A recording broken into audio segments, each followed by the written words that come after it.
Assalamualaikum warahmatullahi wabarakatuh.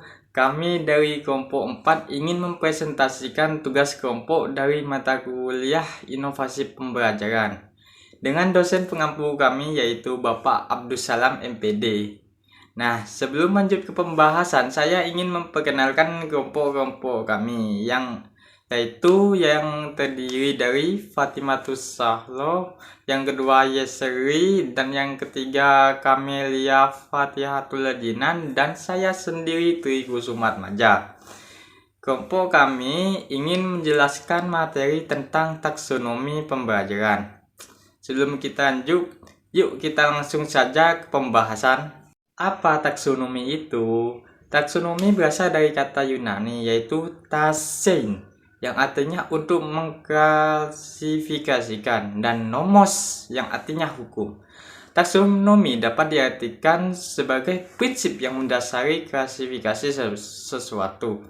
Berarti taksonomi pembelajaran adalah suatu sistem pengelompokan atau klasifikasi yang digunakan untuk organisir dan menyusun tujuan pembelajaran berdasarkan tingkatan kompleksitas atau kedalaman pemahaman. Dari taksonomi, tujuan dari taksonomi pembelajaran adalah untuk memberikan kerangka atau struktur yang membantu guru, pendidik, dan perancang kurikulum dalam merencanakan, mengimplementasikan, dan mengevaluasi proses pembelajaran dengan secara efektif.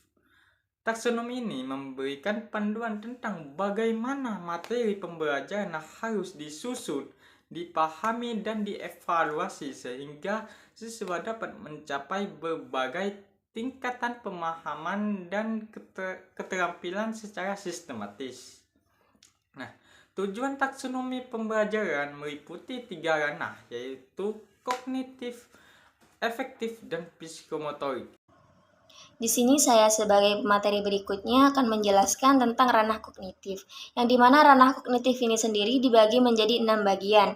Yang pertama, mengingat. Kemampuan untuk mengingat kembali atau mengenali informasi dasar yang telah dipelajari. Ini melibatkan pengenalan dan ingatan fakta, konsep, dan prosedur. Yang kedua, memahami. Kemampuan untuk memahami makna, interpretasi, atau penjelasan dari materi yang dipelajari. Ini melibatkan penerjemah, penafsiran, atau menyimpulkan informasi. Dan yang ketiga, menerapkan. Kemampuan menggunakan informasi yang dipelajari dalam situasi baru atau konkret. Ini melibatkan penerapan, konsep, aturan, atau prosedur dalam konteks yang berbeda. Yang keempat, menganalisis. Kemampuan untuk memecahkan informasi menjadi komponen-komponen yang lebih kecil dan memahami struktur serta hubungan antar bagian tersebut. Ini melibatkan, membedakan, mengorganisir, dan menghubungkan gagasan. Yang kelima, mengevaluasi. Kemampuan untuk membuat penilaian atau keputusan berdasarkan kriteria tertentu. Ini melibatkan pembandingan, penilaian, dan pemilihan berdasarkan standar atau bukti yang ada. Yang keenam, menciptakan. Kemampuan untuk menggabungkan elemen-elemen yang sudah menjadi sesuatu yang baru atau orisinal. Ini melibatkan sintesis gagasan untuk menciptakan produk, teori, atau rencana baru. Ranah efektif. Taksonomi pembelajaran dalam ranah efektif menekankan bagaimana individu merespon dan menghargai sesuatu secara emosional, serta bagaimana nilai-nilai ini memengaruhi perilaku mereka. Di ranah efektif terdapat kategori yaitu penerimaan, tanggapan, penghargaan, pengorganisasian, dan karakteristik oleh nilai. Yang dimaksud dengan penerimaan yaitu tingkat paling besar di mana individu sadar akan adanya suatu dan menunjukkan kemauan untuk memperhatikan. Yang kedua yaitu tanggapan. Yang dimaksud dengan tanggapan yaitu individu mulai merespon secara efektif terhadap stimulus yang mereka terima. Mereka menunjukkan minat dan partisipasi dalam proses pembelajaran. Yang ketiga yaitu penghargaan. Yang dimaksud dengan penghargaan, individu menunjukkan bahwa mereka mereka menghargai atau menilai sesuatu secara positif. Mereka mulai menunjukkan komitmen terhadap suatu nilai atau keyakinan tertentu.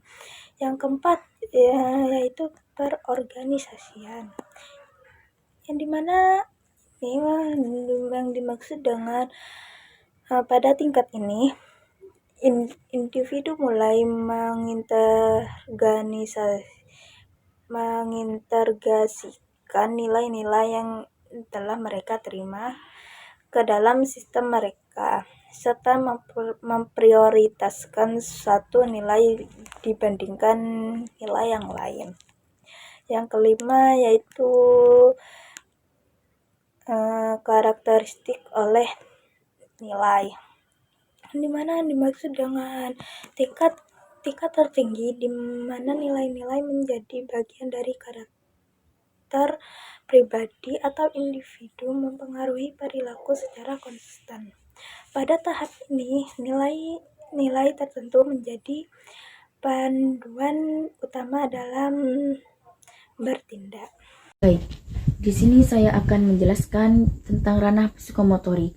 Ranah psikomotorik adalah ranah yang berkaitan dengan keterampilan atau kemampuan fisik seseorang setelah menerima pengalaman belajar. Ranah ini menekankan pada fungsi manipulatif dan keterampilan motorik, seperti berenang, mengoperasikan mesin, dan mengontrol gerak-gerak tubuh. Ranah psikomotorik ini dibagi menjadi beberapa tahapan, yaitu yang pertama, persepsi.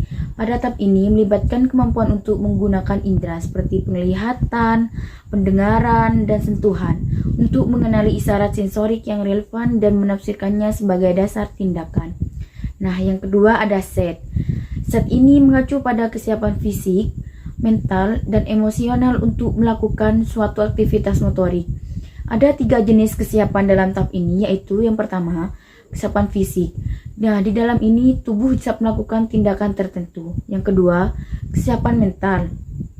Kesiapan mental itu kesadaran dan pemahaman untuk melakukan tugas. Dan yang ketiga, kesiapan emosional. Di dalam kesiapan ini, itu ada motivasi dan semangat untuk melakukan tindakan. Yang ketiga itu respon terpimpin. Pada tahap ini, peserta didik mengikuti instruksi atau bimbingan untuk melakukan suatu tindakan. Ini adalah tahap awal dari keterampilan motorik dan seringkali membutuhkan pengulangan dan latihan. Dan yang keempat ada mekanisme, yaitu pada tahap ini keterampilan motorik yang telah dipelajari dapat dilakukan dengan tingkat kepercayaan diri yang lebih tinggi dan lebih otomatis. Ini menunjukkan bahwa individu sudah mulai memahami tindakan tersebut. Dan yang kelima, itu ada respon jelas kompleks, yaitu atau dengan disebut kata lain, complex over respond. Di tahap ini, keterampilan motorik yang lebih rumit dapat dilakukan dengan baik dengan akurasi dan koordinasi yang baik. Keterampilan ini membutuhkan lebih banyak latihan untuk menyempurnakan kemampuannya. Nah, yang keenam ada adaptasi atau adaptation. Tahap ini melibatkan kemampuan untuk menyesuaikan atau memodifikasi keterampilan yang sudah dikuasai dalam situasi berbeda atau tantangan yang baru. Dan yang terakhir itu ada origination.